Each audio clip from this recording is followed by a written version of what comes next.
কমলা নিবাস সিরিয়ালে যখন সকল পুজো টুজো সেরে পল্লবীকে বলা হয় মুরব্বীদের আশীর্বাদ নিতে, এদিকে পল্লবী তো সাগরকে ফোন করে জানতে চায় যে কত সময় লাগবে আর আসতে। সাগরও মজা করে বলে যে সব কি ঝিনুকরা জানতে চাইছে না তুমি। পল্লবী পরে আমতামতা করে জানিয়ে দেয় যে হ্যাঁ আমিও জানতে চাচ্ছি। সাগর বলে আমি একেবারেই পৌঁছে যাচ্ছি অন দা ওয়ে, আর তোমার জন্য একটা সারপ্রাইজ আছে। পল্লবী সেই সারপ্রাইজটা জানতে চায়। সাগর বলে দিলে তো আর সারপ্রাইজ থাকবে না। কথা বলে সাগর ফোনটা রেখে দিলে সেই মুহূর্তেই সাগরের ভগ্নিপতির প্ল্যান অনুযায়ী সাগরের গাড়িটা অ্যাক্সিডেন্ট হয়।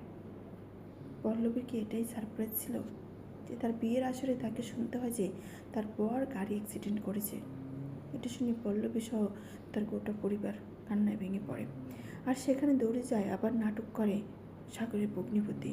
তো এখানে সাগরের বোন কিন্তু জানত না যে ওর ভগ্নিপতি সাগরদের গাড়িটা অ্যাক্সিডেন্ট করায়।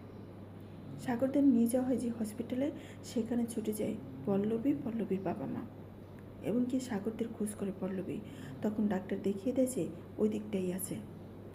সাগরের জন্য নেগেটিভ রক্ত লাগবে, আর সেটা দিচ্ছে পল্লবীর ছোট ভাইয়ের বউ প্রত্যয়, যে হচ্ছে সেই ইউনিয়নের নেতা। তারাই বাঁচিয়ে নিয়ে আসে সাগরদেরকে হসপিটালে। তাহলে কি সাগর সুস্থ হয়ে ফিরে আসবে পল্লবীর কাছে? আর এ যাত্রায় এখানে কে মারা যাবে, সাগরের মা নাকি মিঠি? সেটা দেখতে হলে কিন্তু আজকের কমলা নিবাস অবশ্যই দেখতে হবে। পল্লবীর লাইফে কি কখনো সিঁদুর উঠবে না তার স্মৃতিতে? এভাবে কি কষ্টে কেটে যাবে? এটাই কি ছিল পল্লবীর বিয়ের ফাড়া? সব কিছু মিলিয়ে দুর্দান্ত একটা সিরিয়াল কমলা নিবাস।